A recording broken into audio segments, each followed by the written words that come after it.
Good evening, everyone, and welcome, everybody, to the iRacing Today radio show for today, which is May the 6th, 2016. This is show number 141. I kind of caught myself saying good evening, wondering, because we're recording a little bit early. It's like, well, is it evening? And it kind of is, I guess, so close enough. But anyway, welcome into the iRacing Today radio show. It is a day late. That is my fault. I had some stuff pop up at the last minute last night. Could not record, so we're doing an early record here to get this in your guys' hands as quickly as possible.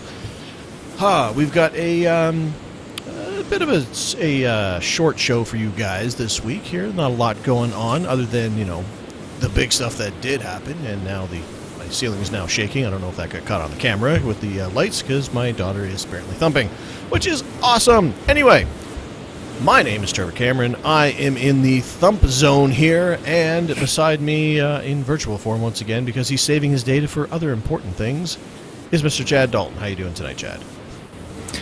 Well, I'm doing great, and see, I went the route of preparing for when one day I have a family. I put my sim rig upstairs, so all the thumping, if I happen to have that pleasure, will be going in a downward direction, whereas I'm upward. So nobody can thump on your parade, so to speak, No. or at least your head. Yes. Yes, I told my wife before I went down here. It's like, okay, if Mackenzie goes and does that thing that she does by the back door where she plays with her dolls and thumps her feet, could you please kindly discourage her from doing that? Because the way that I've rearranged my office works out great for everything, except for the very fact that the place where my daughter loves to sit and play is now directly above my head. It used to be at least some distance before. Now it is right over me head, so it gets loud when she gets thumpy. But sounds like she's on the case, so everything should be fine. Plus, I got this microphone that probably doesn't pick it up that bad. If it was Chad's mic, you guys would be all ripping your headphones off because his mic picks up everything. But not mine. See, I got directional, and that's good. But anyway, this week we've got our big thing is we've got some information on a rundown on our fun races, which happened on this weekend. We'll give you a bit of a rundown on how that all went. Spoiler alert, it went great. We've also got our show golf tournament is underway, so we've got a little bit of information on that. Chad's got some information on that course that we're running in our tournament as to what is going on with that with TGC Tours. I got it right, assuming that Chad put it right in the show notes, because I couldn't for the life of me remember how it went last week. Our friend Glenn McGee had his first race, so we'll give you a little bit of a rundown on how that happened. And apparently Chad actually has some experiences other than the fun race that he wants to talk about. And, of course, the month of April has come to a close, so we will talk about April's poll question before May's question opens. But that's not true. May's question's totally open. But we're not going to talk about that right now. We're going to talk about what happened in April and go over that. So, before we get started, although technically we already started, but so that's just a bold-faced lie, really, is what I'm saying. Just wanted to do a quick little bit here at the opening of the show. If anybody's been following my Twitter feed, they know that there's kind of a large event happening here in my province. And there is huge doesn't even seem to fit the bill here, but a huge wildfire that's happening in the northern side of my province right now. And I've been kind of not live tweeting it, so to speak, but I've been doing the best I could to make sure that all the information that was pertinent when it came to safety or information, I was just retweeting, and a lot of you guys were reading those. So first off, no, I'm not in any danger. This is about, well, it started about 6 hours north of me, but it's now about 5 hours north of me. But because of the way the province is, it's not going to get to us, so I'm in no danger from this. But basically, it caused the evacuation of an entire town up north in Canada, here up in Alberta, Fort McMurray, and approximately, give or take, between 80,000 and 100,000. The numbers are a little bit sketchy on the outlying areas, but approximately 100,000 people have now been displaced from their homes up north. It's a pretty serious situation. As I put it on one tweet to kind of give some perspective, because a lot of people don't know Canadian geography. It's kind of like if you made one big, long, skinny state out of North Dakota, South Dakota. What's between there and Kansas? Man. Nebraska, thank you. Nebraska and then Kansas. If you kind of made that was just one big state, and then you set about half of North Dakota on fire. That's kind of what's happening right now. It's over 100,000 hectares, or hectares, or hectacres? I don't know. However you say that. Large right now. One person put it in perspective of the area that has been burnt or is currently burning, and it is still very much an active wildfire right now, is more than 4 times the size of Manhattan, to put it in a different perspective as well. So I just wanted to just kind of, I feel so bad for what's going on up there. I mean, like, these are people who have been put out of their homes. I mean, fortunately, it has gone in a very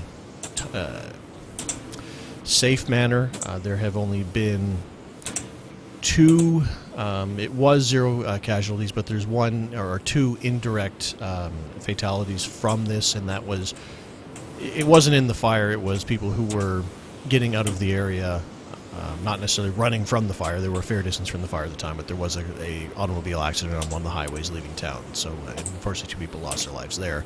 But when you consider 100,000 people had to, and if you see some of the videos, it is frightening how quickly this thing attacked the city, and people just grabbing the clothes, like grabbing nothing and just running to their cars and getting out of there, and to do it in such a, it sounds cliche, but to do it in such a Canadian fashion. I mean, like, I'm watching videos and there's fire on both sides of this road.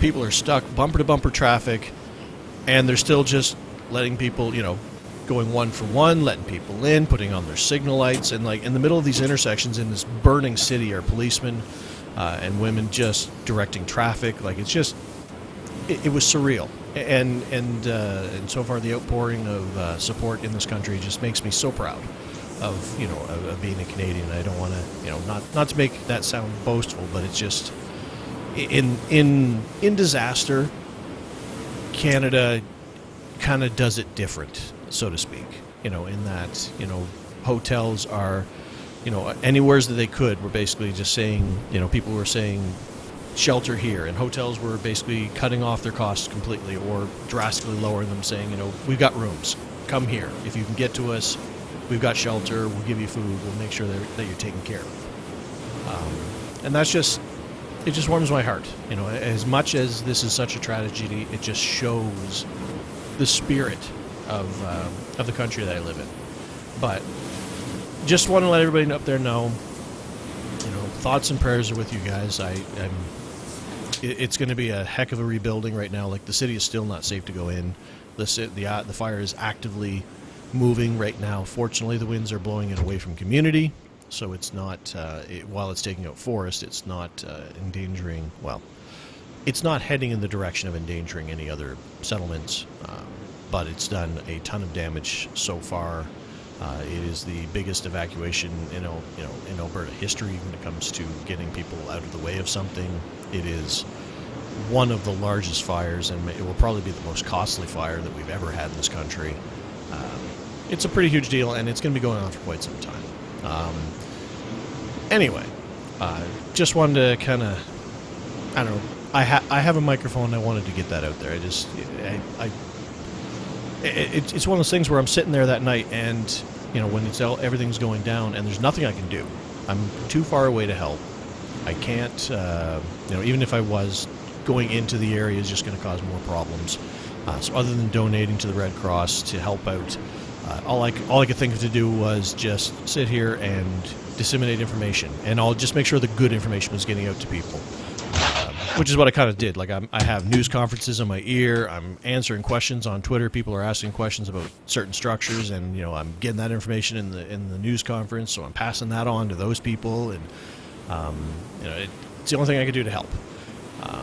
And people are sending information of, okay, we've got shelter here, we've got fuel here, we've got this, that, and pass that information on. Just think about it. I mean, you get in your car, like this fire is bearing down on you. You have whatever gas you have in the car. You're going to go as far south as you can, or north, depending on how it's split out, which side of the city you were on. And you go as far as your gas will carry you and hope that it's enough. Like, how terrifying is that? Hopefully you didn't go to bed, the night before with the gas light on saying, I'll just pick some gas up on the way to work in the next day, But, and the way everybody's, like I said, the people have stepped up, the government has stepped up, it's been amazing. But anyway, if any out there want to help out, just go to redcross.ca. That is the preferred method of donating to help out. If you want, just putting that out there. I don't think there's any people scamming and preying on disasters, as always seems to pop up, but there probably is, because human nature. But you're safe with the Red Cross, knowing that money is going to go to the people who need it to have to rebuild. And after everything's said and done, just imagine, 80,000 or 100,000 people, just nothing to go back to. Everything's just gone. That city is almost destroyed. What do you do? I can't even imagine. They're going to be living in temporary housing for how long before just starting over again? It just blows me away.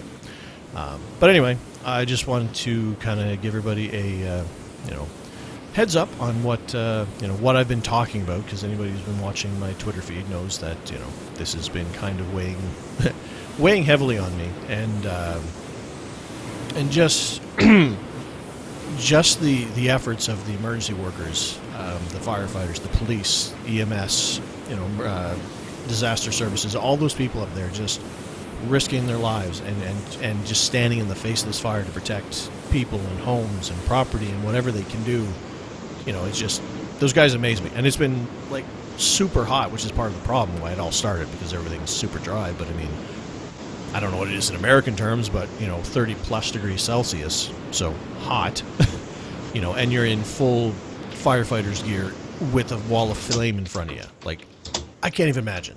I cannot imagine what that would be like. Those guys are some of the bravest people in the world, I swear. So hats off to those, and doing what they can, in the face of this beast that, this fire is so big, they cannot drop water on it, because it, with water bombers, because the water evaporates before it even hits the fire. It's that hot. It has created its own weather. There is lightning in the clouds of smoke. It is literally creating its own lightning storm because of all the smoke. I can't even imagine. It's just a living beast that is consuming the north half of my province right now, and there is nothing but forest up there. There's no end of fuel for this fire to attack and to take. So anyway, enough of that. I just wanted to say my piece, let you guys know what's been going on, because you can only say so much on Twitter. But just let you guys know what I've been going on about. It's still a very active situation, and thank you everybody who's the way I've been mentioning it. A lot of you guys were expressing concern, but I'm in no danger from this. This is not affecting me directly. Although, my best friend Vern, I mentioned on the show a bunch, that's his hometown. And, the house he grew up in is now gone, from what he can see from the pictures of where the fire was, so, and he has a bunch of family and friends up there, which thankfully all got out fine. So I've been kind of living it with him. I've been kind of his sounding board as he's been super stressed out about this. So, anyway, enough about that. Well, for the record, that would be 86 degrees Fahrenheit. Okay. So close to 9 degrees Fahrenheit in full firefighter's gear with a wall of fire in front of you. Like, I know I couldn't do that. I'd just pass out from the heat, but these guys are amazing. Yeah, there's been a lot of dryness in the North American continent lately because it's been pretty dry, obviously, but with no rain. But I say that because there's been a lot of forest fires in America, and then obviously this one in Canada. I know that where I live, we've had about 3 of them. They've been pretty small and contained, and mostly just burned trees. But yeah, it's been pretty dry recently here in the States as well. So. But anyways, definitely sending prayers out to all of your country folk up there, and hopefully that the process of restarting is not too baffling for some of them. Yeah, I mean, like, well, as of right now, like the latest update that they had, like I said, it's over 100,000 hectares large right now, and they kind of expect that it will double in size by the end of tomorrow. And it's going to get hot again. It was cool, a little cooler today, but it's going to be back up close to, well, mid 80s again tomorrow. But fortunately, it's at a point where it's already gone through the areas where there's population. So it's going to be, the forest is going to suffer for it, but not people per se, which I guess a blessing, because I mean it's not that we want our forest to burn down, and especially how much the forest is going to be gone after this, but and it'll take a long time for Mother Nature to recover. They don't know how it started, but it has been hot temperatures up there, like half the normal rain so far this year. So it was just a tinderbox, and there was lightning in the area, so that there's suspicions that it was a lightning strike that started it, but they're investigating anyway. But you have that much woods, and like it is nothing but woods and woods all around the town. Like it was a beautiful town because it had forest areas all around it, and clumps of trees and stuff. Like it was a very beautiful town once, but unfortunately, in this scenario, that just became more fuel to lead the fire on to the residences, which is unfortunate and sad. But anyway, like I said, thoughts and prayers out to those guys. If you want to help out the best way, speaking mostly to my Canadian people, fellow countrymen, they're not, I guess the safest way is to just donate through through the Red Cross, as opposed to try to give, send old clothes, and they don't want a big pile of stuff right now showing up at a warehouse. They just need money to help get these guys food and whatever they need, kind of thing. But I going on again, but like people just going out on the roads where people are breaking down and just bringing fuel to them and bringing gas to them, and like just the way people are in this country, in this province. Just it's like, okay, well, I made it out, but I know there's cars stranded, so there are people who are just throwing jerry cans in the back of their truck and driving up and finding stranded people and giving them fuel so they can get out. Stuff like that. Like, it's just the human spirit. So, as messed up as this world can be sometimes the human spirit prevails, and it shows that, hey, you know what? We're some pretty good people on occasion when faced with crisis. So,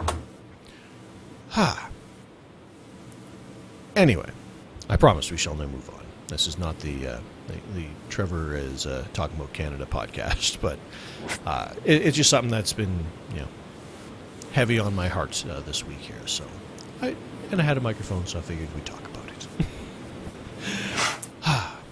But anyway, so in other news this weekend, and back to sim racing news, is the fact that Trevor and myself are going to be doing our broadcasting duo again. Mm-hmm. That requires us going into our natural habitats.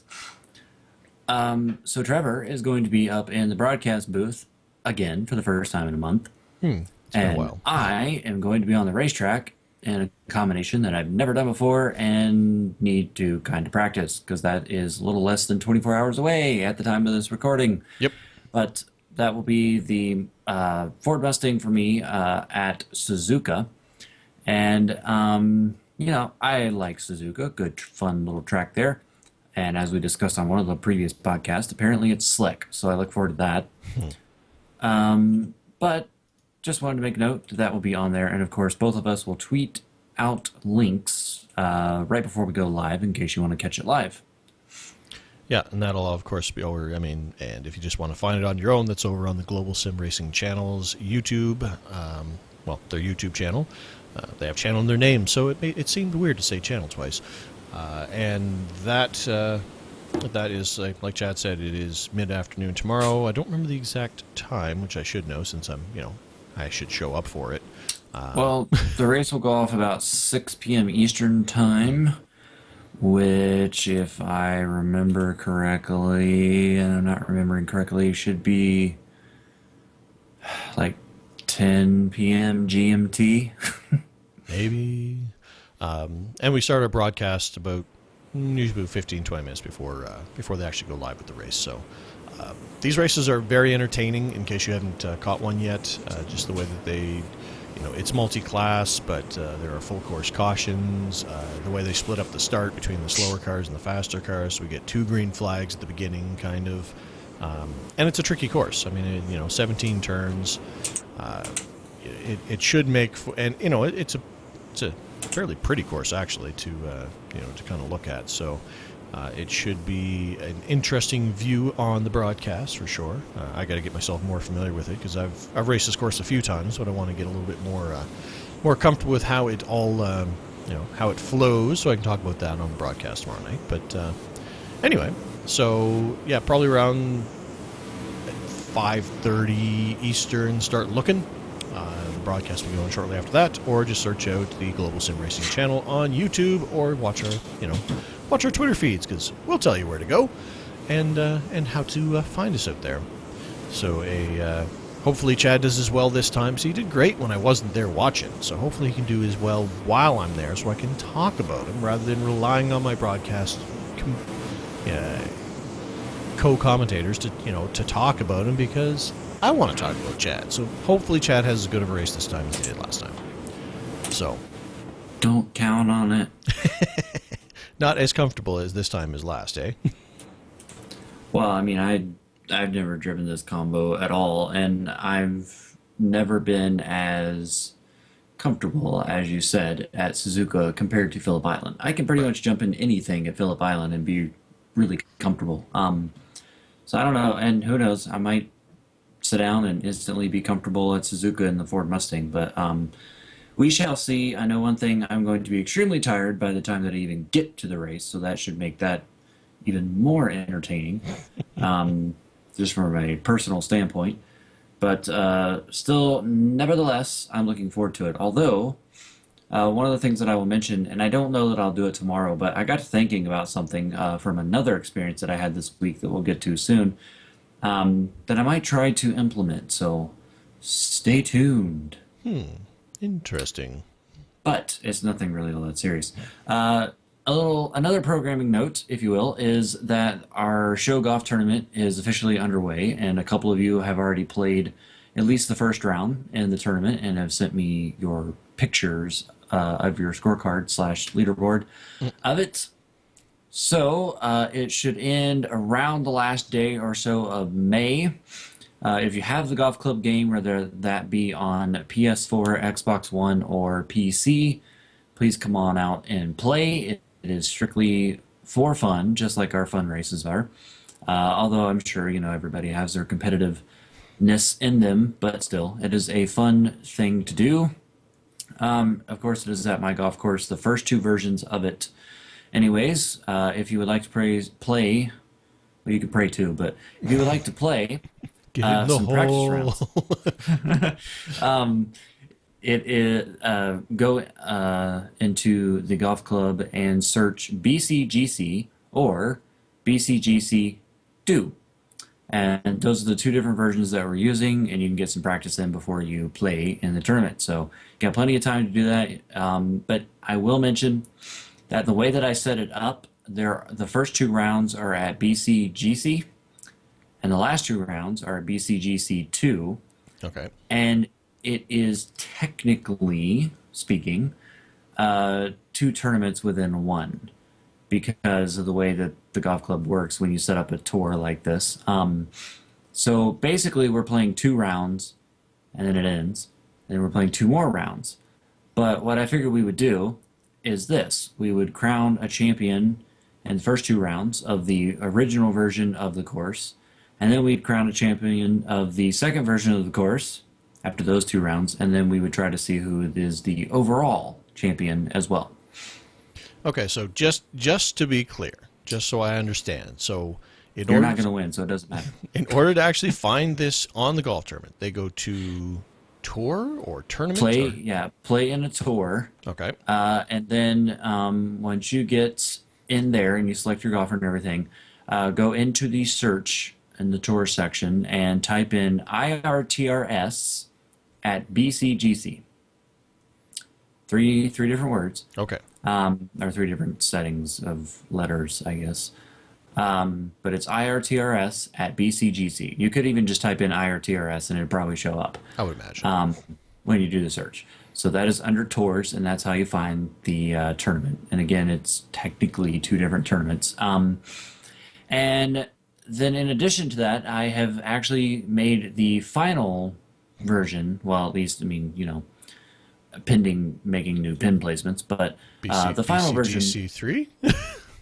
yeah, pending the pin placements, I have made the final version of the course, and it is officially named Black.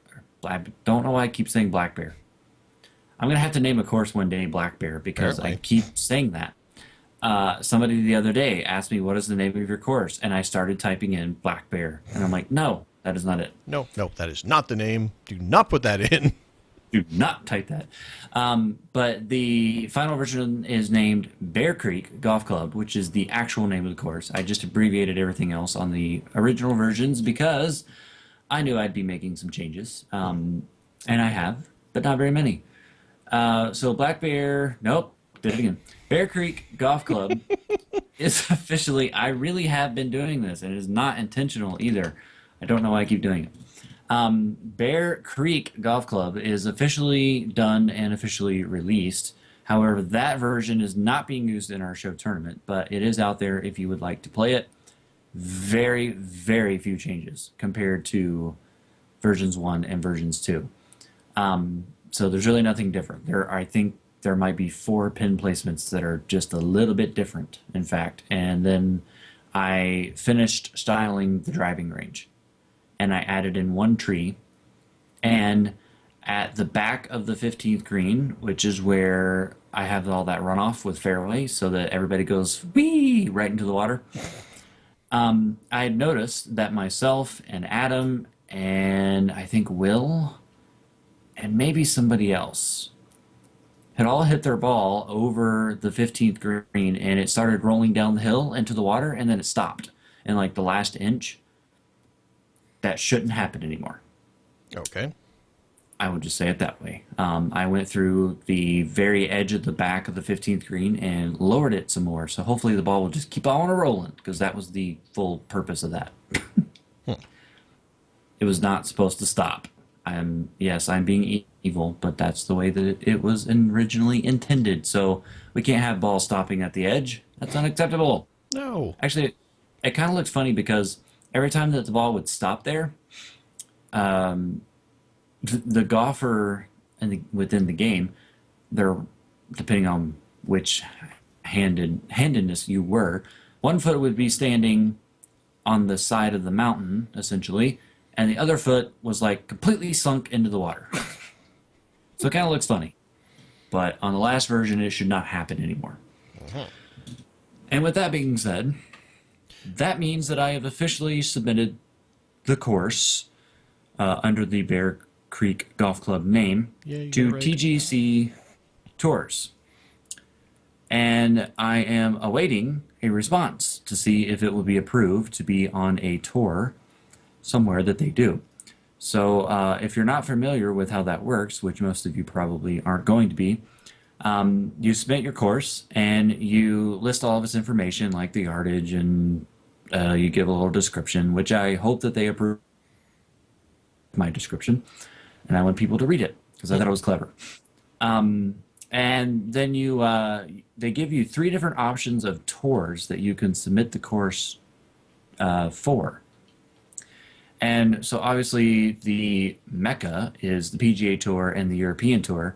My course doesn't really fit the European style of golf. So I went with the PGA Tour, and you're only allowed to pick one event that you think your tournament should be used for. So I almost went for a major because I thought, it could play tough enough to be a major. But I thought, it's my first course. Let's not shoot for the ceiling yet. And so I went for a tournament that is not a major, but isn't too far off, I guess. Okay. So we'll see if they allow me to host that tournament. That tournament is not until August. So it'll be a while before I even find out. It will also probably be a while before I even find out if the course is actually approved. I was telling Trevor before the show, I'm pretty sure that they send you an email when it's been approved. But if they don't, there's a way that I can search it on their database. And if it is suddenly in their database, then obviously I can check to see if it's been approved. If it is not approved, they will put it in a forum post explaining why. So as I was telling Trevor, I have checked that forum post several times a day because I'm all worried that it's going to end up there. Just checking the rejection pile. Am I in here yet? Am I in here yet? Yeah. No. Okay, good. Oh, still not in there. Okay, and am I in here now? Nope. Yeah, just checked it right now, live. Nothing. So, anyways, I feel pretty confident. As I was telling Trevor the other day, I feel pretty confident it'll get approved because I've seen some other courses that they have approved just recently, and I am totally going to be selfish and say that mine is better. Mine's gooder. Yeah, but like in all seriousness, like just in looking at it, I do think that mine's better. So I not putting down those people's courses because they are nice, but I just think, okay, I look at that and that got approved. If that gets approved, surely mine's going to get approved. That's kind of my thought process. So we shall see. It could be tomorrow that I find out. Could be 3 weeks from now. But obviously you guys will know because I'll announce it. Of course. So hopefully that will get approved and you can have your moment of internet golf stardom. Glory. Get your glory from the TGC Tour people. I'm sure they'll accept it. It seems like a very professionally made course, and the comments you got from the guys who make courses seem to be very complimentary, saying that you've done a very good job for your first course. Although technically not your first course, it's your first course for realsies as opposed to your practice courses. So I'm sure it will be. And for the tournament, which I haven't played my first round yet, so I only have the one round underneath my belt when we streamed that practice between me and Chad. But when I do those rounds, I will stream them so you can watch all 4 rounds of me failing horribly. Hopefully I will find something to laugh about whilst I'm doing so, but I will stream those out when the time comes. I'll probably get at least 1 round, if not 2 rounds, in this weekend, depending on scheduling. Heck, maybe even tonight after I'm done, get the kids to bed and get the show all edited down. Maybe I'll have a round of golf to kind of, set the mood for the evening. And, maybe, make me all frustrated, and then I'll go play some first-person shooter or something, I can just picture you now playing around and being all frustrated and getting ready to go to bed, and your wife's like, "Hi, Trevor." "No, don't talk to me right now. I just shot 20 over par. It's ridiculous. Stupid putter." A stupid hole 7 with back and forth over the green. Which, by the way, the first 2 rounds, you're going to have that dead center pin placement, but the last 2 rounds, it's on the left side.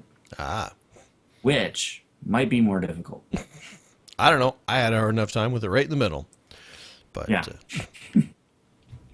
but anyway, so so definitely play that, and we'll keep our ears out. And Chad, well, I'm sure will be all celebratory on Twitter when it gets accepted. He'd be all like, "I got accepted." It'd be like you thought he got into Harvard or something. I got accepted.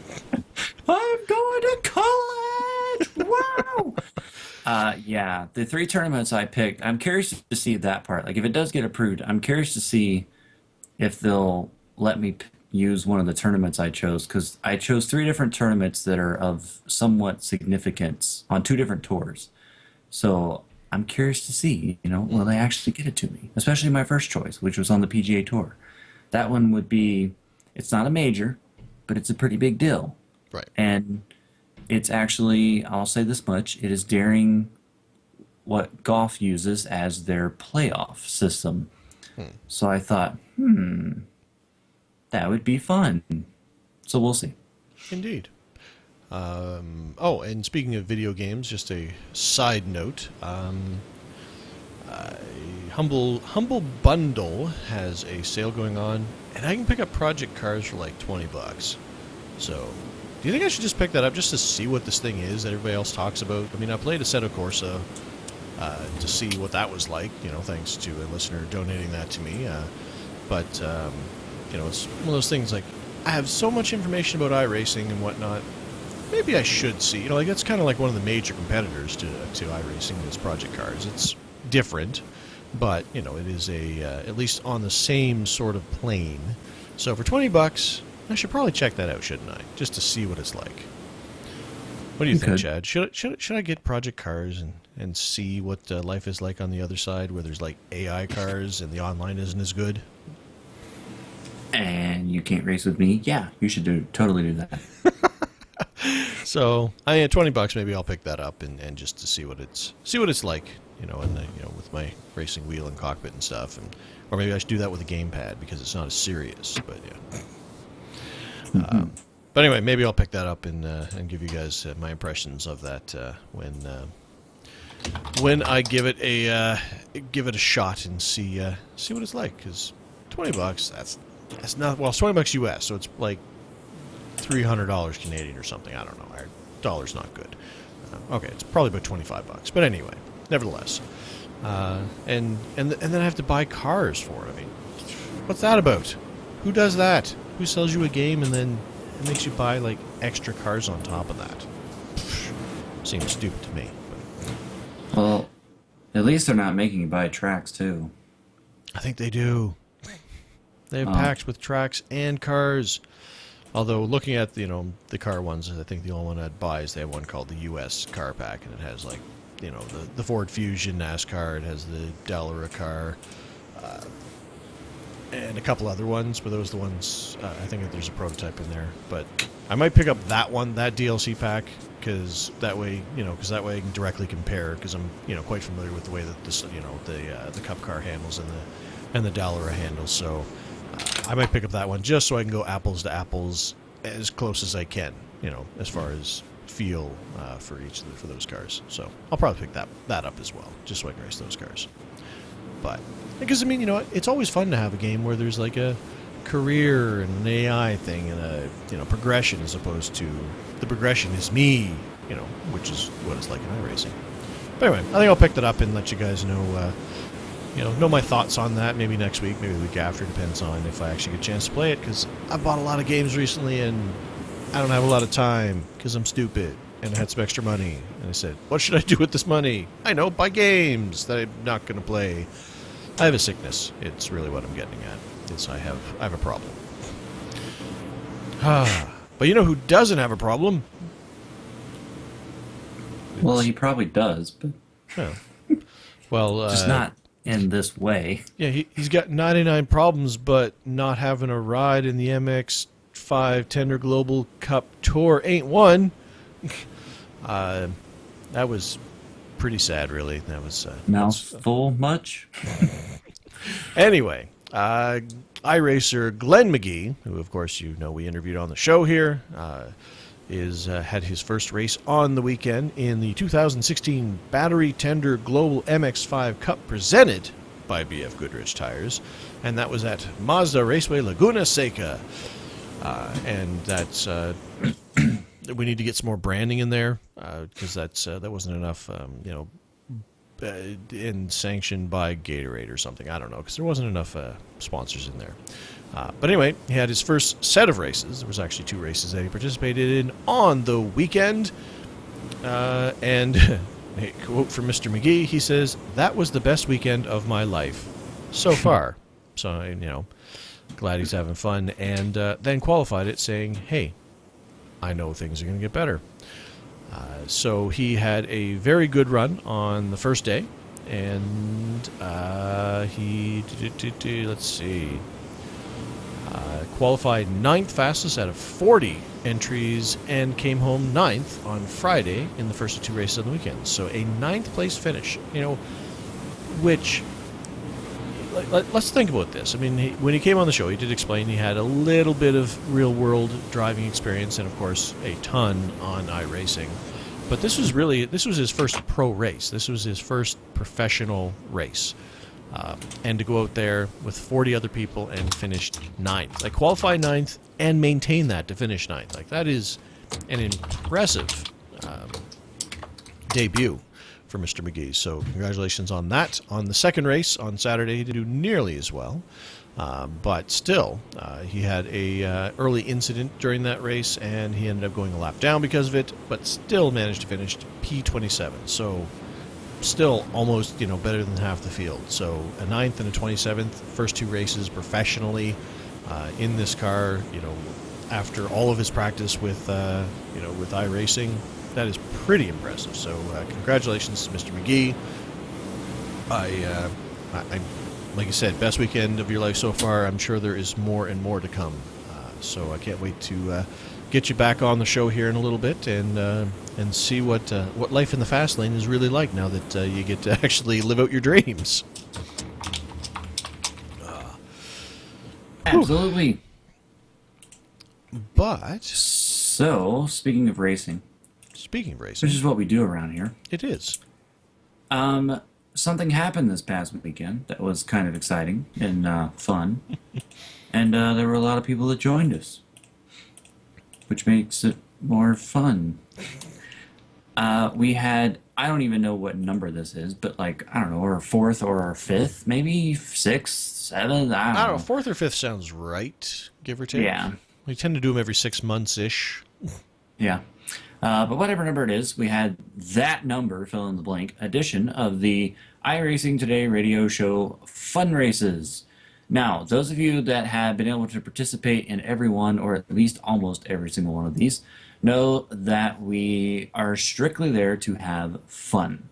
That was what was had this past weekend, and we also had our largest turnout thus far with these fun races, which is also super exciting. Mm-hmm. So we decided to do the old COT Cup car at the old Daytona, and then the Pontiac Solstice at the old Daytona as well. And then we threw in a bonus race, which we'll get to in a little while. But the oval race at Daytona was first, and I dare say that was fun. Yeah. For those, you guys probably all know now, but of course the old COT, they don't have the restrictor plates on them anymore. The old Daytona course, if you haven't raced it before, not familiar, it used to be super bumpy before they did the repave of it. And between the bumps and the extra speed on these old cars without the restrictor plate on, that car was more than a handful. It was ridiculous. Man, that was a struggle. It was fun because you were going so bloody fast, but I mean, you are letting off big time in the corners to stop from smashing the wall. And the tri-oval, the start-finish line, man, the number of times I almost spun out, and I know I didn't practice, but I think during the race, I think I lost it once there too. But yeah, wow. The sense of speed, and then you come up on people, and you normally have that good sense of speed at the restrictor plate tracks anyway, but when you're doing 230, 240 miles an hour, yeah, things happen quick. Yes. I am glad, super, super glad that we made the decision to not have yellows enforced, because that would have been a disaster. Because people were spinning out constantly. Like for example, like looking at the final standings, only 2 people finished on the lead lap. 2 people. That's it. Just 2 of them. But it was everybody was spinning. Everybody was having trouble controlling the cars. Everybody was, out of control during this race. But everybody, like the group that we had, they got it. Like it was nobody was mad that they couldn't control the cars. They were laughing as they were spinning through the grass and crashing into the wall, and getting their tow to go get their new car and go out and do a couple more laps if they could, kind of thing. So yeah, it was that race was definitely fun, and like I said, the turnout was great, and that was awesome to see too. And there was people who weren't good at or weren't used to oval racing that came out and were asking questions about it's like, so what do I do? There were some people that were obviously road racers at heart, but they came out and gave it a shot anyway, and that was a lot of fun. And John Hyde, who's the guy I mentioned who did the button boxes that I reviewed, he was there in the race, and I remember I was on the apron, or I was going slow somewheres, or I can't remember what it was, but all of a sudden he just came up and just cut me off, like just barely missed me and came in front of me, and it's like, hey, John, what you doing? He's like, I had a moment. It's like, well, your moment almost ended up in my windshield. But people have moments everywhere on that track. And speaking of him, he actually did stream both races as well. Yes. And then made some editing, some very fancy editing, listing everybody's name in the races and showing their car, but most importantly, showing off their name. And then, of course, shows his view, or his perspective, rather, from the race, both races themselves, which was very entertaining to watch, I might add. Let's see. So I'll put a link in the show note in case you missed it on our Twitter feeds, because we did retweet those when he sent those out to us. But in case you missed it, I'll put those in the show notes so you can go find them yourselves. Yeah, I was going to say I clobbered somebody in this race. I was doing well, running around Adam Hollick, actually, for a good chunk of the first part there. And then I don't know what happened, and I don't even know who it was. I just saw a car. I don't know what number, I don't know what driver. But anyways, I clobbered them on the first straightaway. They spun, and they kind of spun up the racetrack, and I was not way up against the wall, but pretty close to being at the wall at the time. And I was looking at them, and I saw them as they came off turn 4, and I was like, oh, they're look like they're kind of out of control. Out. And now they're spinning in front of me. And you want to talk about that closing rate that Trevor mentioned earlier. Yeah, that showed up big time right there. I was like, there's a car spinning, and I'm dead. Like, there was no time for me to react. No, at that speed, not so much. I'm pretty sure I flipped all the way down the front straightaway. Pulled a Chris Buescher.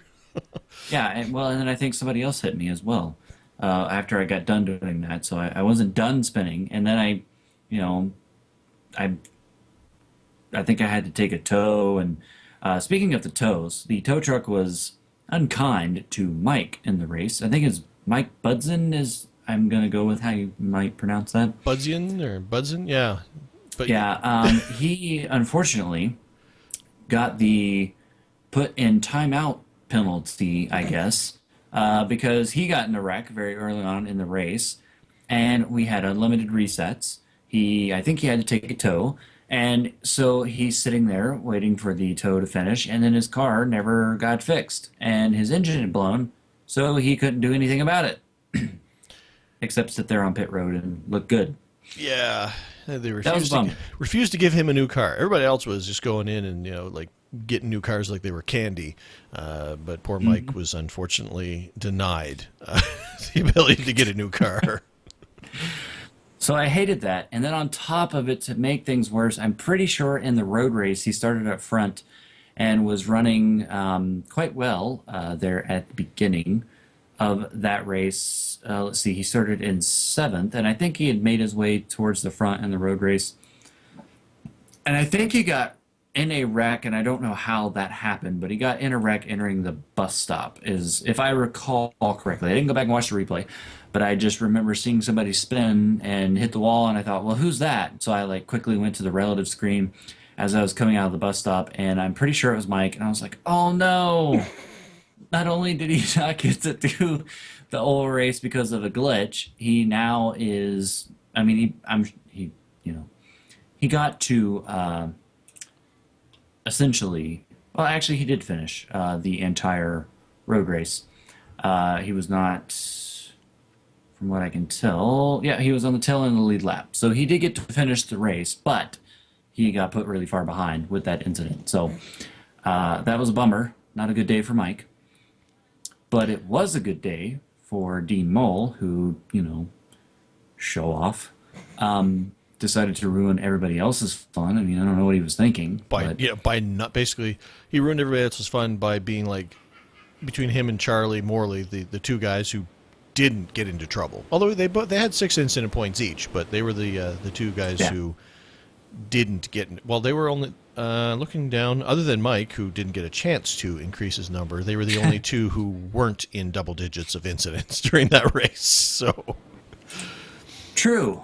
And so, as I mentioned, Dean, or I kind of alluded to, Dean won the race, and then Charlie finished in second. Justin Michael finished third. This is in the oval race, by the way. Myself finished fourth. And Michael Bartzel, I guess, finished in fifth. Trevor, take it away. And our button box buddy, Mr. Hyde, finished in 6th position. Adam Hallock finished in 7th. Hallock? How do we say that? Hallock or Hallock? Hallock. I always say Hallock. Who knows if I'm right? In 7th, ex-IRTM member Danny Resser finished I saw him cleaning out his locker today. Finished in 8th position. Scott Dunlop finished in 9th, and finishing in 10th, despite Danny's best efforts. And don't let him lie to you and deny this. But I finished in 10th, but Danny tried to kill me on the last lap. And I streamed both. I streamed all the races. They're on my YouTube channel. If you want to go back at the end of this race and you tell me that Danny did not aim for me, and he says, I just lost control of the car. It's like, I'm coming through turn 3 on the last lap. Like, I'm coming to take the checkered flag. And I'm like, I made a top 10 out of this after, I think I only used one extra car, if I remember correctly. I think. But anyway, it's like, all right, I'm going to get a top 10 out of this. And Danny's down on the apron. And, like, just as I'm coming up, he just turns dead right. Like, not washed up the track, turn right. No, like just 90 degrees to the track, turn right, and went whoop up the track right right in front of me, and I creamed him. He says he lost control, but it looked pretty deliberate to me. And I'm pretty sure that one of the first things he said after it happened was, I didn't know that was you, Trevor. Unlikely. Although, I can't remember who else it was. Somebody else nailed me, too, at one point. And I can't remember if it was Adam or if it was Jeff. Anyway, somebody else nailed me. I think it was Jeff. I think it was Jeff, yeah. And he nailed me pretty good during one of those as well. I can't remember. I think he might have waited until after the flag, but I don't know. But yeah, it's like, I'm going to make it. I'm going to make it. Bam! I'm not going to make it. And then I tried to hit you after the checkered flag, which that was really entertaining. But then the hand of God came out and said no and raised you up so you couldn't hit me. This is too dangerous. So basically what I did, for those of you that haven't seen it, this is after the checkered flag, and I knew Trevor was sitting down in turn 3, but I didn't know where. So I'm going full throttle, which is, oh, by the way, 230 some miles per hour. And I turned left. I then kind of saw Trevor, but then once I got in the grass, I'm still full throttle. The car starts spinning. So I'm still full throttle, and I'm like, I don't know. I think I've got a good aim, and I'm like looking out my right monitor, and I can kind of see the rear of Trevor's car. And I'm like, I'm gonna be really close. And this whole time, still full throttle, even though it doesn't matter at this point because I'm spinning. And I then kind of turn backwards. The car starts to lift off the ground, but then it settled back down. But I missed Trevor by probably what? What would you say? About 10 feet, maybe 15? Oh, yeah, it was not by much, that's for sure. Yeah. And then went up the track and promptly died. But I did not accomplish my goal, which was to take out Trevor. But I got really close, which is I give myself a 9 out of 10. I think I'll take away a point because I didn't hit you, but that was pretty good effort, all things considering.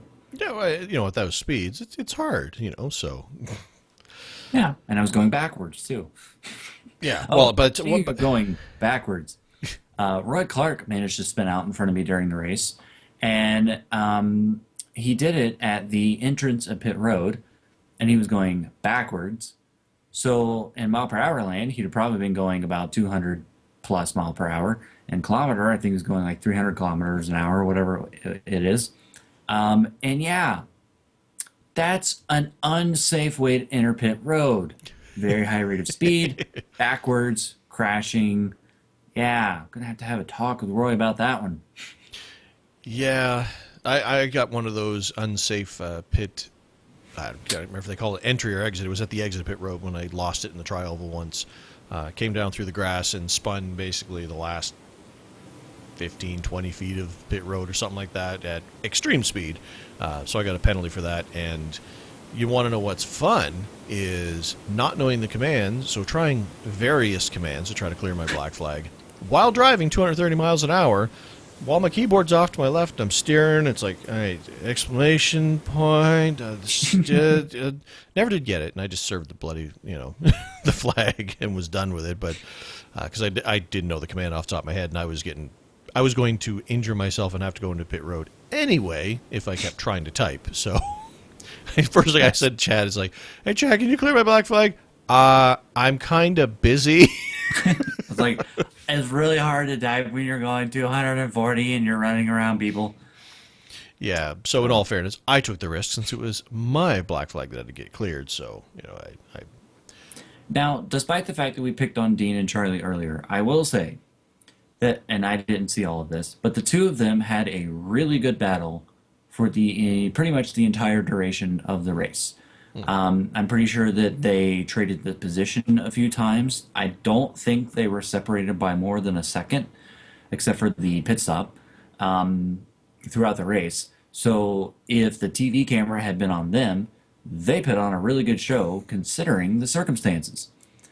And in the end, as we mentioned, Dean got ahead and won, but only by 9/10 of a second, which, considering that everybody else was at least 2 laps down, most of which was because of wrecks, that's pretty impressive that the two of them battled it out like every single lap all the way to the checker. And I think maybe the only reason why it was 9/10 of a second is maybe Charlie kind of did a last ditch effort and then kind of gave up there at the end. Yeah.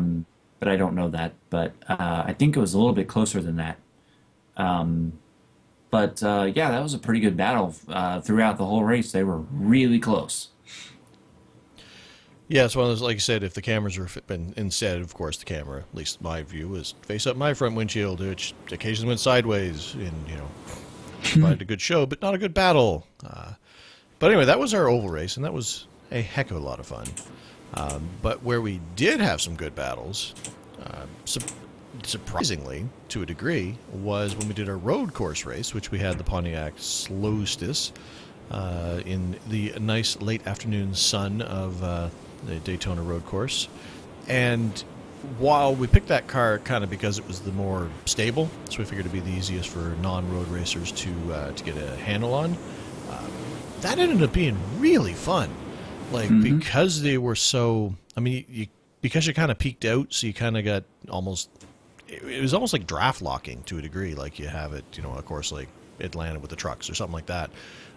It was like that. So everybody was, for the first bit of the race, everybody was just packed up and, and having some really close battles, and that was dang fun, that race. I apparently was, as much as I thought, hey, I'm not too bad, I ended up starting 17th, so apparently I was not as fast as I thought I was, but,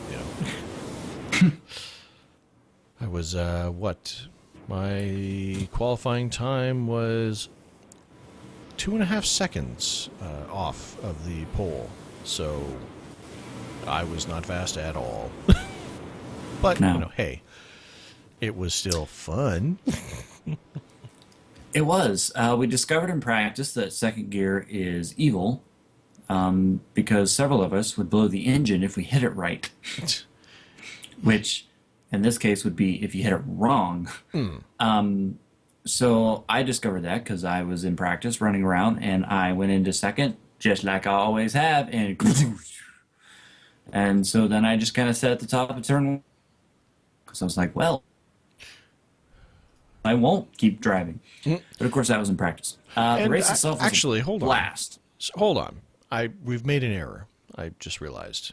Okay. Because there was a story at position 10, we didn't actually read the rest of the standings for the oval race, and that's not fair to those guys. Oh, okay. So Carry on. in 11th was Roy Clark. In 12th was Gary, same as Michael. Budson? Budsy? And speaking of those two in particular, I believe I've got a 50% chance of getting this right, but I believe that Gary is the father of Mike, because Gary sent us an email saying that it's not too often that he gets a chance to race with his son, but they both participated in the oval and the road. Of course, Mike sat on pit road the whole time, but they still participated. And I believe it's Gary that is the father. And so that was cool to have a father-son duo in our fun race. I believe that's the first time that has ever happened. I think so.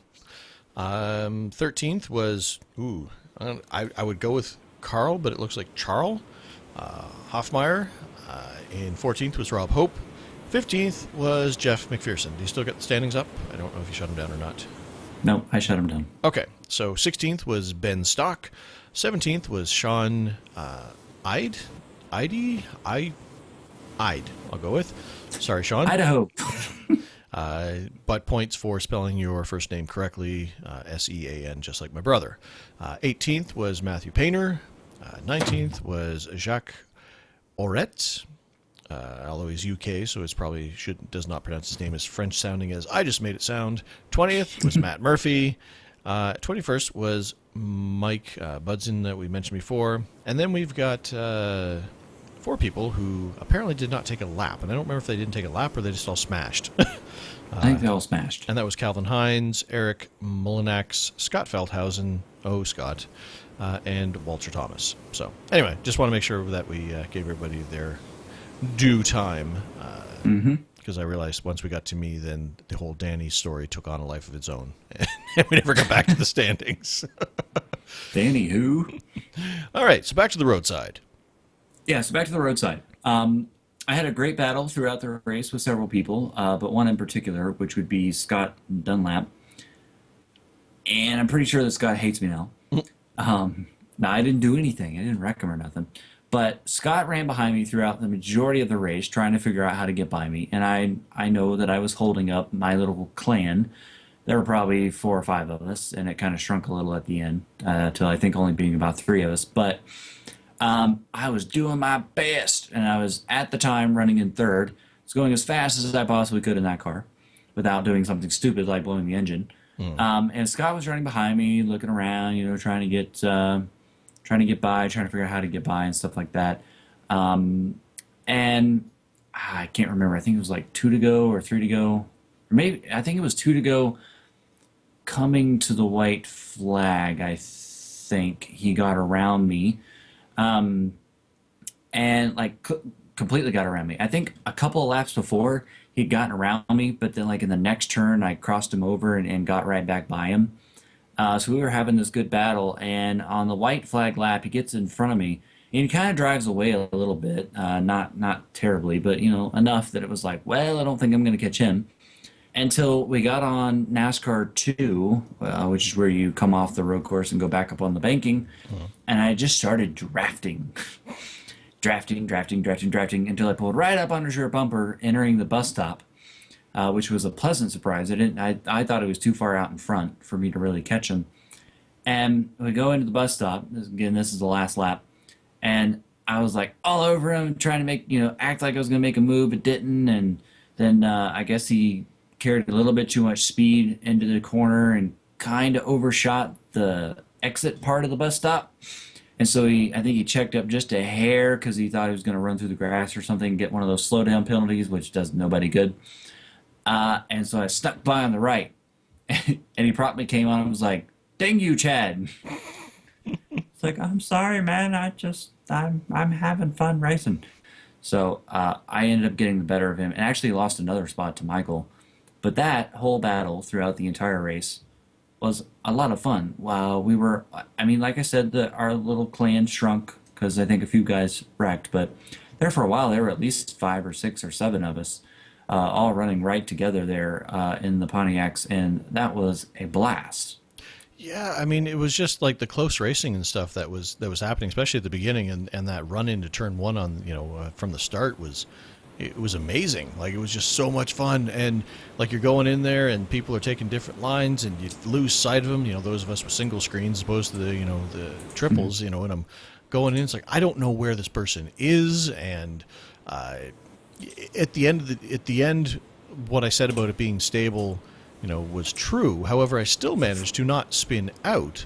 Like I couldn't make it, I didn't make it spin, but what I did do is I like to make it do a drift, that last section of the infield section where you make that right-hand turn just before you make that last left out back out onto the NASCAR track. I think 3 times I managed to go through that, and when I lost grip on like all tires as opposed to just one half of my car, front or back.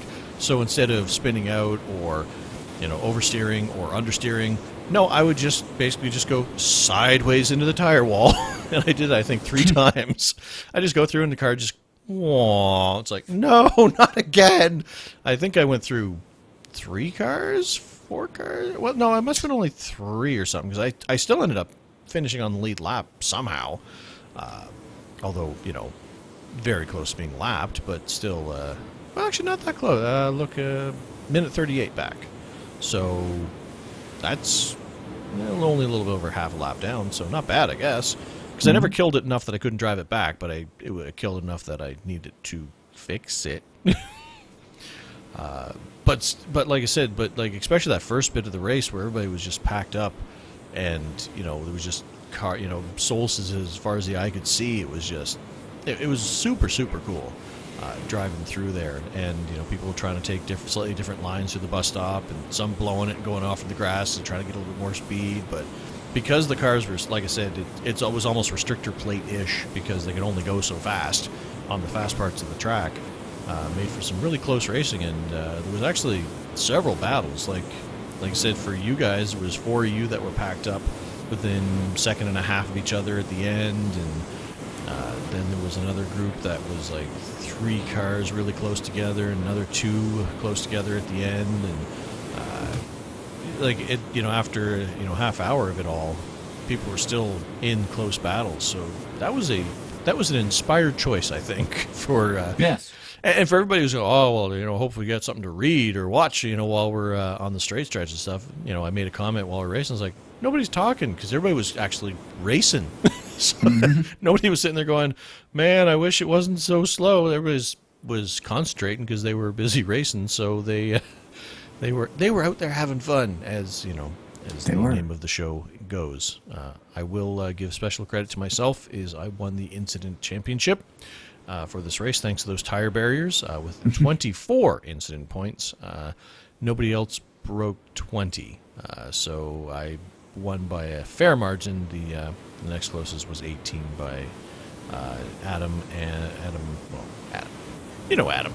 Adam Halleck. Well, I wasn't going to say his last name because it's like, well, Adam. And Nick Bennett also got 18 as well.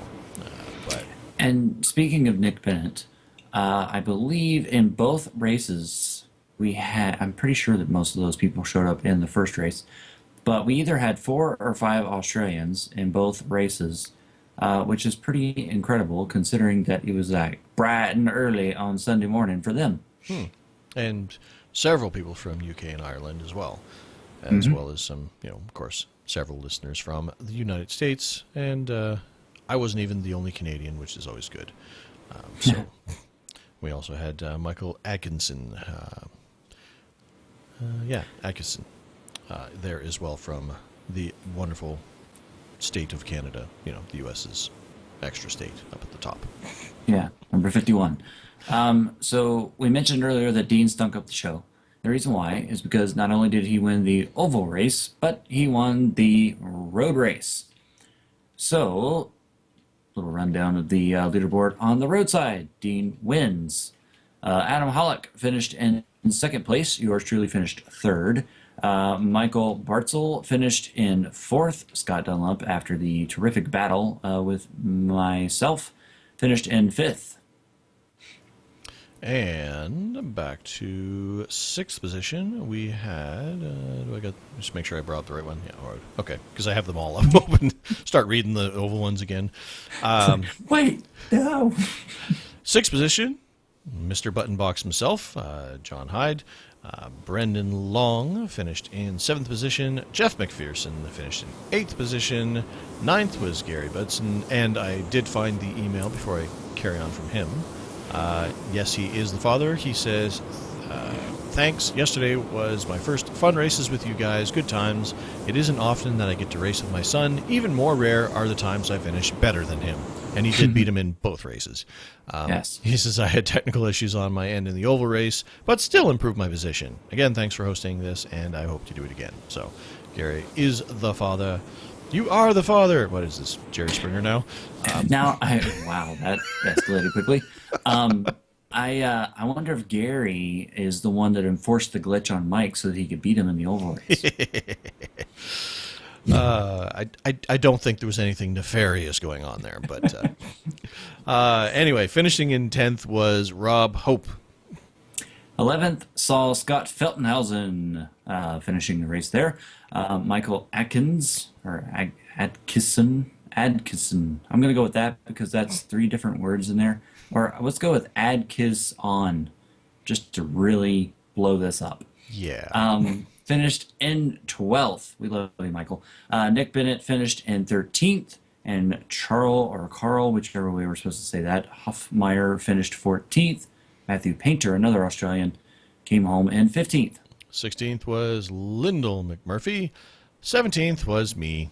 I started in 17th. I finished in 17th.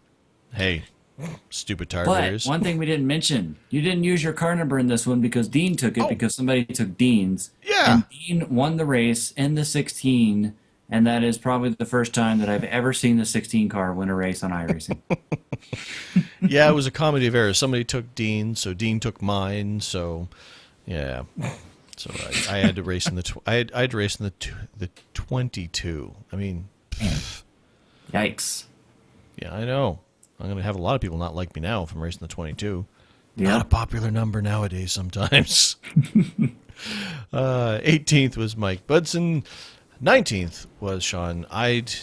I know I'm saying that wrong, but I don't know how to say it right. And 20th was Charlie Morley. Roy Clark in 21st. He disconnected due to an internet failure. Oh, yeah, that's right. He just dropped off Yeah. near the end. Ben Stock came home in 22nd. Jacques Hortet. I'm trying not to be French like you were. You failed miserably. Okay. Well, but was I not French? No, you sounded very French there, actually. It was as French as a person from Virginia can sound, I guess. Okay. Rob Mangold finished 24th, and Justin Michael 25th, and Christy Hammond in 26th. Those last three did not. I'm pretty sure they all started, but they did not complete a lap. They may not have all started, but who knows? So that race, as we've talked about, was a blast. However, everybody had so much fun, and a couple of people joined us only for the road race. You probably heard some new names mentioned in the road race there, that they all said, we should do another one. So we did. Yes. And we found what we thought was a very fun combination, actually. I believe Scott Feltenhausen was the one who recommended doing the truck, the old truck, the one that is now free, at Lime Rock Park, which of course is also free. And we had a little bit of a lower number in this race, but it was kind of a bonus, unplanned race. So not surprising. But we also had some new faces in this one. And I got to say, that was a very fun combination and one we will keep in the hat for a future fun race setting because I thought it was fun. Yeah, once I got the hang of it, like it actually it was challenging at to kind of get the flow for it, but especially at the top of that hill, which I've talked about anytime I talk about Lime Rock, I talk about the top of that hill, and man, the number of times I spun out practicing there and eventually in the race. So this was the tale of two races, really, when it came down to it. It was the tale of Garrett and Peter and Chad having a great race back and forth, and John and Rob were up there too, but it seemed to be mostly the three of you were kind of at the front of the pack for most of it, having a great race, while me and sometimes occasionally Scott and Charlie Morley decided to explore. I kind of I could the first turn, it's the first right-hander, and then you kind of do this, and that right-hander gets a little bit steeper, or a little bit not steeper, but the radius shrinks on it as you're going through that corner, and then you kind of make this sharp left, and then another right, and I don't think I ever made turn one, so I ended up in the grass, so I ended up trying to find new methods to get through there and see how much of a slowdown penalty they'd give me if I just went straight across. They got a fence post. They have fence posts in the middle there, and I found they clip because I nailed one of those pretty good once. And somehow, me never making that turn ended up being well, let's go up this hill and see what's there. Like so many video game trailers, it's like, see that hill there? You can go there. So I did. And so I ended up on the wrong side of the barrier for a bunch, and I'm racing up that hill. I found the outhouse that was outside of the normal telemetry where you shouldn't find it, unlike when we did the Summit Point, where it was right in the middle there. This was not where I was supposed to be. I found it, and then I found that it clips, and I got stuck into it and ruined my car. I looked at the replay later, and one of my front tires, my right front tire, was kind of on my hood, so the thing destroyed my right front. So I ended up there, and then I somehow managed, and then I was just trying to get back to the pit road, and ended up behind pit road, so I kind of ran over everybody's pit crew and pit box because I was behind the wall there where I really shouldn't have been, and was hoping that at the end there'd be like an exit so I could get out, but there totally wasn't, so then I was stuck, so I had to go backwards, and then they disqualified me for going backwards down pit road. Like I said, in retrospect, should have just took the tow. They could have just wheeled the crane over and picked me up and put me right back on pit road, but I was kind of stuck there, so I tried to see if I could drive my way out, and got disqualified, and then Scott figured out how to undisqualify me. So at that point in time, then I actually started racing for a bit, and chasing down Scott and just trying to see if I could scare him off the track became my new game, because I was racing like right on his bumper through every corner.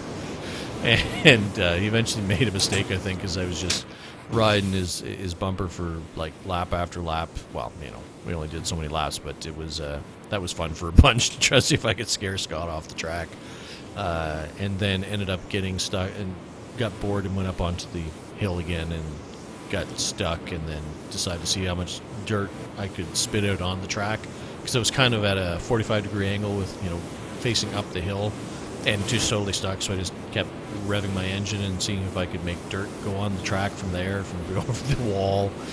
So I didn't take the racing very seriously, but I had a lot of fun, and Charlie came and joined me for a bunch, and he came exploring too. So Charlie gets me. Charlie was up there having, I was like, all right, well, let's see if we can get up to these RVs. Let's see if there's a barbecue up here. So, but yeah, you guys had a great race. I had fun. Yeah. I had Yeah. 33 incident points worth of fun and a disqualification that was later pulled by officials, and I was allowed to continue the race after I apologized. I'm so sorry. Yes, it was fun. We had a good race, and then I got some damage, and my truck was like slowly dying. But Garrett and Peter were nice enough to slow down to try to continue the fun three-way battle that we were having because my truck was definitely weaker than theirs was at this point. However, as they slowed down and we started to go again, I accidentally spun Peter.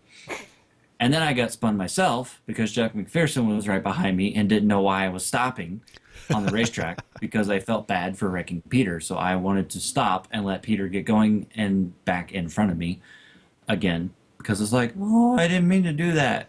Here, go back in front of me. And then right as I started doing that, Jeff's like, bang! Like, what are you stopping for? I'm like, sorry. So Peter and I both ended up in the field.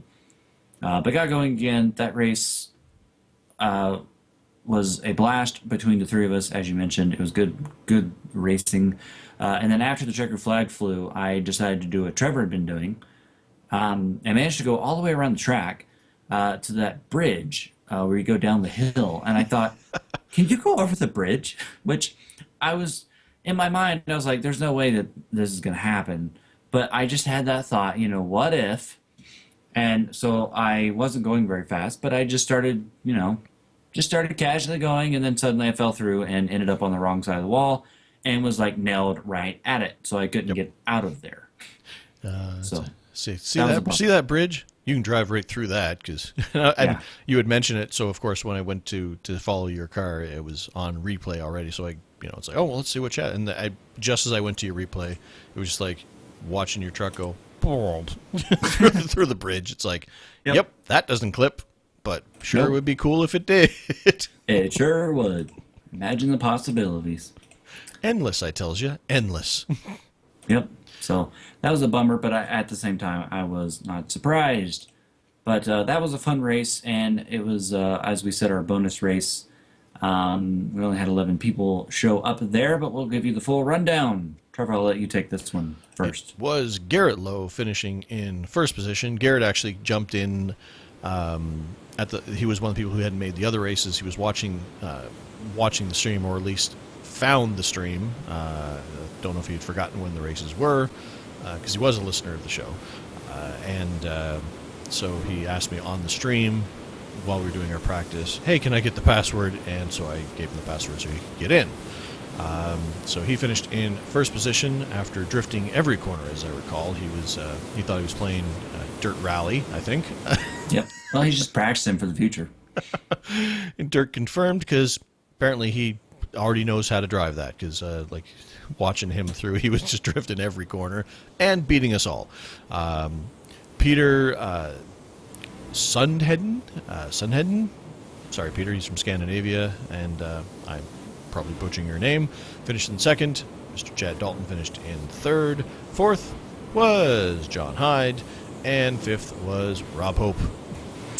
Jeff McPherson finished in sixth. Michael Bartzel finished in seventh, and Scott Feldenhausen finished in eighth. Some Canadian they led on the track finished in ninth, named Trevor. Charlie Morley finished in 10th. And I don't believe that Lyndall made a lap, but Lyndall McMurray finished in 11th. Yeah, I think they, if I remember, they had a problem. Like they tried to get in and couldn't, or something. It's something in the back of my mind says that there was a problem why they didn't do any laps. So, but anyway, that was our fun races, and like I said, great turnout. Thanks everybody for coming out and having some fun with us. And like I said, it was definitely a crew of people who got it. I know we kind of harped on the fact that these were for fun and not competition, et cetera, leading up to these races. But that was definitely a group of people who just came to have some laughs, have some fun, and do some racing. So it was a great turnout. Thanks everybody for showing up. Everybody had a good time, or so it seemed. So that's great. Yay! Fun. Fun is good. And we'll do them again soon. Yep. Because why not? For whatever, 50 cents a race that we we do it, then Why the heck not? Exactly. So, unless you have anything else to say, I Nope. think we've beat that to death. I think so. I will quickly mention an experience that I had outside of our fun races, and we'll knock out the poll question results and call our quits until next week. So I mentioned that Danny and I were going to be teaming up to run in the new ITSR World Endurance Championship Series, which is 2-hour races basically every single week. Excuse me. That is using the GT3 cars. And they had the first race this past Monday night at about said Road Atlanta. That would be incorrect. That would be not the place where you were. Yep. We should go with Road America instead, which is obviously one of Trevor's favorite racetracks. But as I try to say whenever I can, it is also one of my favorite racetracks. And I have a very comfortable knack for that racetrack. However, as I mentioned also on last week's show, I had not yet practiced the Audi. I didn't practice the Audi until 30 minutes before practice open. Oh, Chad. But I took to it real quick. Like real quick. I was instantly comfortable in that car. Very fun race car to drive. I had never actually heard the real version of the car sound-wise, but Danny says that it is pretty much dead on sound-wise. And I would trust his opinion because he went to a race and heard the car in person. So I'm going to go with what he says. Makes sense to me. Yeah, it's a very fun race car. I learned that the engine is in the rear of the car, which helps if you hit the wall head on, which we'll get to. So I took to it very quickly, like I said. It is a very fun car to drive. Danny was late to the race, so that kind of worked to my advantage because I had the 30 minutes before the practice opened, and then a whole another hour to practice and then qualify the car without him, jumping in and getting some practice of his own. So I was able to use all that time to run laps. And ended up qualifying the car in 6th place, I believe. I think there were about 12 teams in the race, which is a little low, but it's the first race. So, by the way, anybody can sign up, and it is free. The races are 9 p.m. Eastern time. You'll have to convert that to your own dill, so I know that that puts some of you out automatically. But if you can make that time, then please do, because it is fun. And it's actually the series, while it is competitive, obviously, is actually meant to be more about fun than anything else. They actually have like 3 different versions of the championship, I think, or it might just be 2. But they have the overall, like normal, what everybody would expect. And then they have I think it's like everybody below a 2,000 or a 2,500 iRating championship. So that, people that maybe don't have quite the skill level as some of the other people can run for their own championship. So it's like a championship within a championship within a championship. That's actually a really cool way to do it. It is. Good idea. Danny and I are both under that number, so we get to participate in the We Suck category. Just kidding. Anyways, our race was going really well. I started the race because Danny showed up. I think Danny showed up on the pace lap. But it's team racing, so it doesn't matter if he shows up late, obviously. So I started the race, and it went very well. Dean and Adam were also in the race, but they are on another team, so we don't like them in this series as a result, and hope they do poorly. No, I'm just kidding. Let's see. Dean, I think, qualified 3rd, maybe. And I don't know if this happened at the beginning of the race or if he had an issue, but apparently somewhere he had a wreck. And then he was in the pits for a really long time. So I guess it happened in like the first lap or 2 because we were all kind of surprised. And he wasn't on TeamSpeak with us, so we were all like, what the heck happened to Dean? But at some point, I know that he wrecked. I don't know if it was at the beginning or the end, but he fell back very quickly. Adam had a few self-spins at the beginning of the race, but otherwise had a very strong run, and I think finished in 5th or 6th. And Dean finished 1 or 2 spots behind him. I don't know. I'm going off memory. Danny's and I's race was going really well, and Danny decided to play a little bit of a pit strategy, which I won't totally give away. But he decided that maybe we should short pit once we were in our window, anyways, to make it on two more stops fuel wise. They do an 80% fuel tank so that it limits you a little bit, but not a horrible amount. So that on some of those, well, actually, to be honest, even at Road America, it made the pit strategy very cool between all the teams throughout the race. But Danny thought, well, once we get in our window, let's go ahead and pit. And so I think we pitted on lap 12, which was about 8 or 9 laps before everybody else did. Now, of course, you're running 2 minutes around Road America. It's a 4-mile track. And so right before I'm getting ready to pit, he goes, how's your tires? I was like, they're good. And then I didn't get any new tires on the pit road because of that.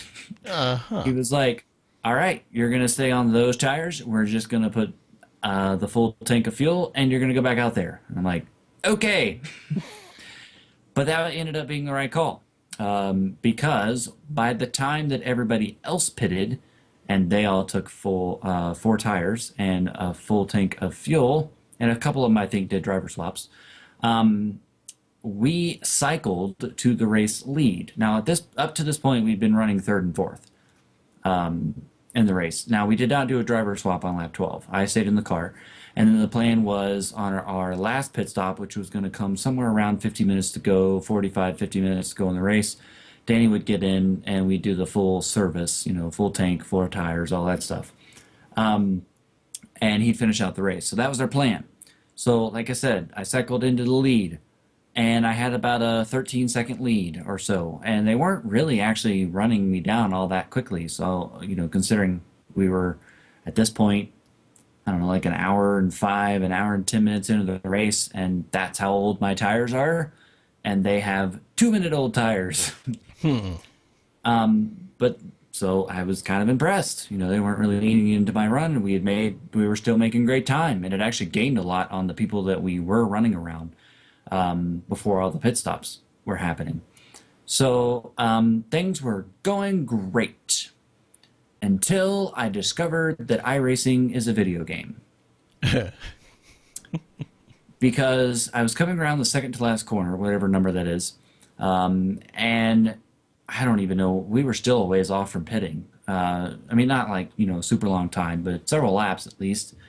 And I was just cruising. Like, the car was perfect. Danny had made the setup. Actually, pretty much every setup Danny's ever made that I've ever driven has been great. It has no handling issues. It's generally got a lot of speed, and it's pretty easy to drive.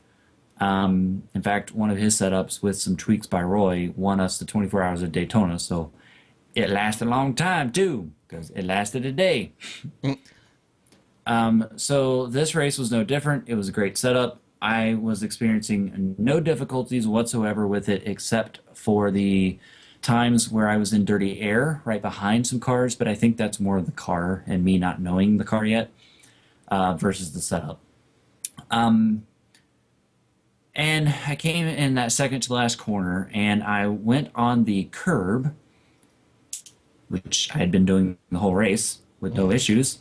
And as I came off the curve, the right rear tire, a 1/4 of an inch of it, now we did not measure, but that's what it looked like, hit the 1 foot of dirt / grass, but really it was dirt, that separates the pavement from the curve. And for like 0.2 seconds, I hit that. Now, here's where the whole iRacing is a video game comes into play, because it was really delayed. Like a second went by, and then the car launched into the, oh, you've run off the road, we need to cause a spin mode. Yeah. And I went flying into the wall, which, by the way, was not a safer barrier. I'll mention that. So I was pretty shaken up after that hit because I was going full speed and bang, right into the wall. Solid concrete. That hurt. it really hurt our car. We had, oh, what was it? Almost 40 minutes of repairs, I think, from that one. And by the time that it was all fixed and Danny got back out, I think there was only about 20 minutes left in the race. And we ended up finishing in ninth, I think. So what was looking like a real good top three opportunity quickly went south because of what I call bullcrap. Because I Fair was not in enough. the grass. What makes it even worse, Trevor knows this story, is that like in 2011 or somewhere around then, I made a pass in the grass, three wide, all four tires in the grass, full throttle, never let out, made the pass, never lost control. Road America, quarter of an inch of the tire for 1 second is off the road, crash. Boom, done. So that was a bummer. I felt really bad, and I was stunned too because like I said, the car was perfect. You know, it wasn't a handling issue. It was just a code issue. So I felt really bad because our car was really fast, and Denny hadn't even gotten to drive yet. And then when he did, it was a really destroyed car. So Yeah, well, that was a that bummer. happens. It does, but it was still fun. It's a fun series. Looking forward to running that. The next one Danny won't be able to make, but I think I should be able to. It is on May the 15th, if I'm not mistaken, and it is at Spa. So looking forward to getting back out there and getting some redemption. So are you going to bring on another partner for that if Danny can't make it?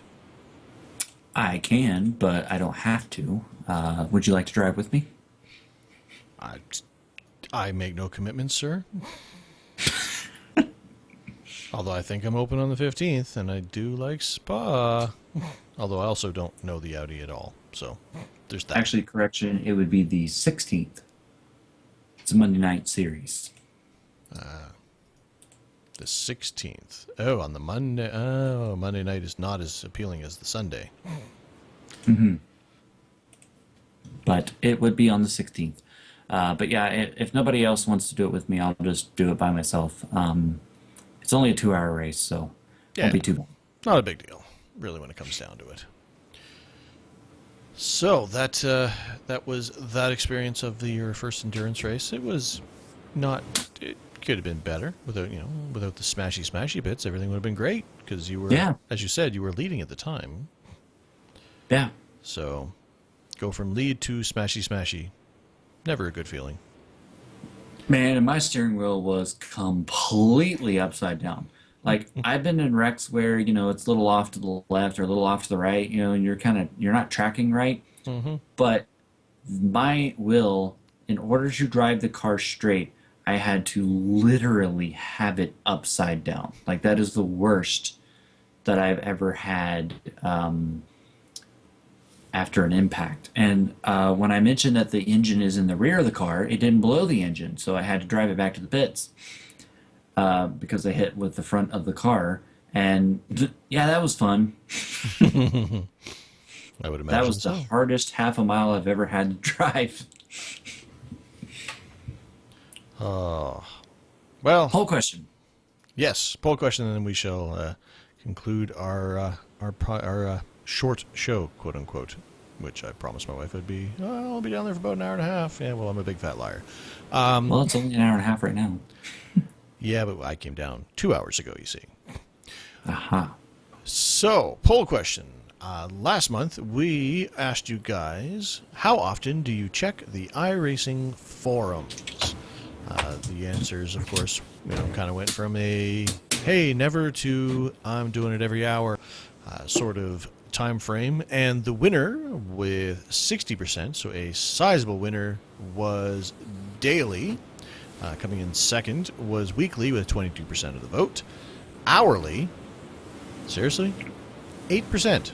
8% said hourly. That's a lot of form checking. And we go from hourly with 8% to 4% of the vote was a few times a year. That is quite the disparaging Either all in or not in at all. discrepancy between vote getters. Never was at 3% of the vote.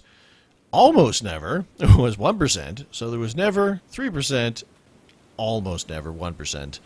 And my personal favorite at 1% was didn't know they existed. So 1% of the people were like, we got forums? Cool. And monthly was 0%. So apparently if you ain't checking it on the daily or the hourly, then you ain't checking it kind of thing. So it's monthly got 0% of the vote. Both Chad and myself were not in the majority this time, actually, which seems to be usually at least one of us is with the majority vote, but not this time. Excuse me, as both of us voted for weekly. So we were in the second category of people who voted for this one. For myself, I voted weekly. Mine, weekly was closer, because daily would not be entirely true. So it's probably a little bit more often than weekly for me. It's not like I check it once a week, but I will check it. So it depends on the week if there's something going on, but usually once or twice a week I'll check in there to see what's going on, go through the general forum, see if there's anything that I need to be aware of, or I'll go into the, anytime there's release notes, obviously I check stuff out there.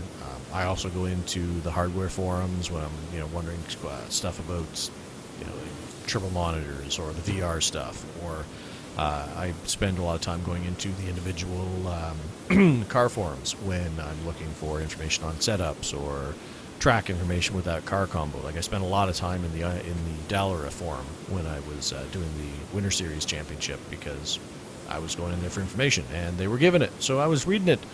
So that's why I said weekly. It's like I said, it's probably once or twice a week I'll be in there for some reason or other. So how about you, Chad, with your weekliness?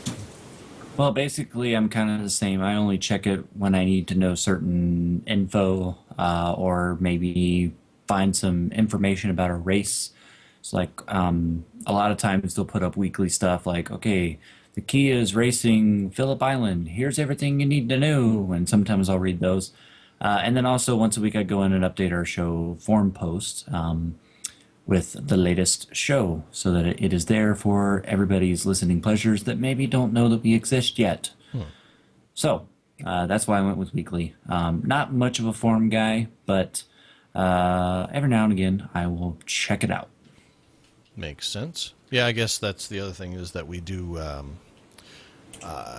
go in there with our own forum posts. So weekly makes sense because we do the show weekly, which which is also another reason why I do it weekly as well, is because a lot of times before we do the show, I'll go in, do a quick peruse through and see if there's anything that we should be addressing or talking about or stuff like that as well. So a lot of times you'll hear me say, we'll go through and, it's like, hey, I read this forum post and, thought it might be interesting to you guys kind of thing. So I will do that as well.